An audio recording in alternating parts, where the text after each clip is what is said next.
Under the blazing Lego sun, a young single mother walks between honking cars, her baby strapped to her back with a faded wrapper. She's balancing a bucket of sachet water, shouting pure water, with a tired but hopeful voice. Nobody notices her except one man, a stranger, an American tourist from New Jersey. What he does next will not only leave her in tears, but will ripple through both of their lives forever. Imagine this. It's early afternoon in Lagos, Nigeria. The sun is unforgiving, hanging high over the crowded city like a ball of fire. The streets are alive with restless energy. Honking cars, shouting bus conductors, Danfo buses packed with sweaty passengers, and street vendors weaving dangerously through the traffic. But in this chaos, there's one young woman who stands out, not because she wants to, but because of the weight she's carrying. Her name is Kayamika. She's just 24 years old, yet her eyes look older, heavier, like they've lived through a lifetime of struggle already. Strapped to her back with a faded wrapper is her 8-month-old son, Kamsi. His little head rests against her shoulder, covered with a cloth to shield him from the burning sun. In her hands, she balances a heavy bucket of sachet water.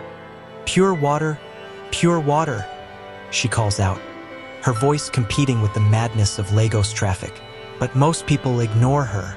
To them, she's just another hawker, another face in the endless crowd. What they don't see is that Kayamika is barely surviving. Since her husband walked out on her months ago, she's been left alone to raise her child, forced to sell water on the street to scrape together less than $2 a day. Some days, it's not enough for even a proper meal. Her sandals are worn thin, her throat is dry, and her body aches, but she keeps walking because she has no other choice.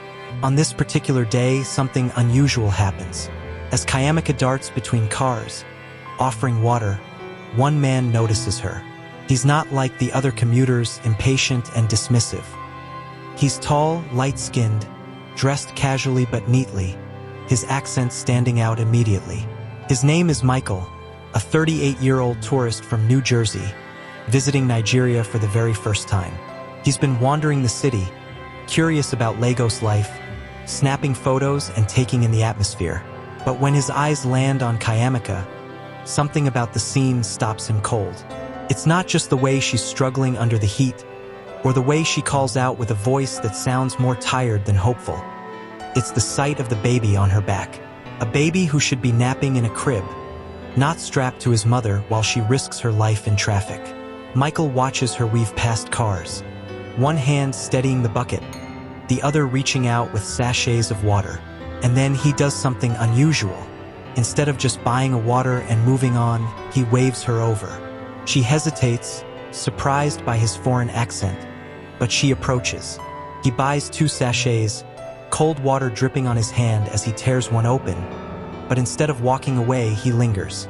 He studies her face, then asks softly, "How old is your son?" Kayamika blinks, caught off guard. Nobody asks her questions like that. She answers shyly, 8 months.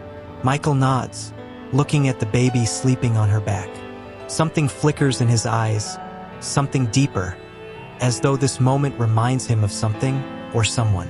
Then, without another word, he asks the question that will change everything. "How much do you make in a day? Doing this?" Kayamika stares at him, confused. Nobody asks that. And if they do, it's only to laugh at her answer. She lowers her voice, almost embarrassed. "Sometimes 1,500 naira, sometimes less." Michael doesn't react right away. He just stares at her, the sounds of Lagos fading into the background as if the world has gone quiet. Then he reaches into his pocket. Kayamika braces herself.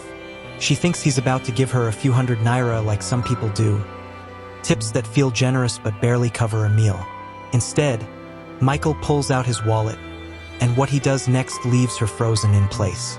Michael opens his wallet, and instead of small notes, he pulls out a thick wad of crisp dollar bills. Kayamika's eyes widen. It's more money than she's ever seen in her hands at once. Without hesitation, he presses it into her palm. She tries to pull back, thinking it must be a mistake. "No, sir, I can't." but he closes her hand firmly over it and says, "For you, and for him." She looks down at the money, confused, overwhelmed. "Why?" she whispers. Michael hesitates. His voice cracks slightly when he answers, "You remind me of my mother. She used to carry me just like that. On her back." She struggled too. Kayamika is speechless. She can't stop staring at him. Strangers don't do this. Not here. Not in Lagos. People barely notice her, let alone hand her enough money to feed her baby for weeks. Tears well in her eyes. The traffic moves around them. Vendors call out. Cars honk impatiently. But in this small pocket of chaos, it feels like time has stopped. Michael tears a small piece of paper from his hotel notepad and scribbles something quickly. He folds it, presses it into her other hand, and before she can react, he's already walking away. She stands frozen, clutching her baby, the money, and the folded paper.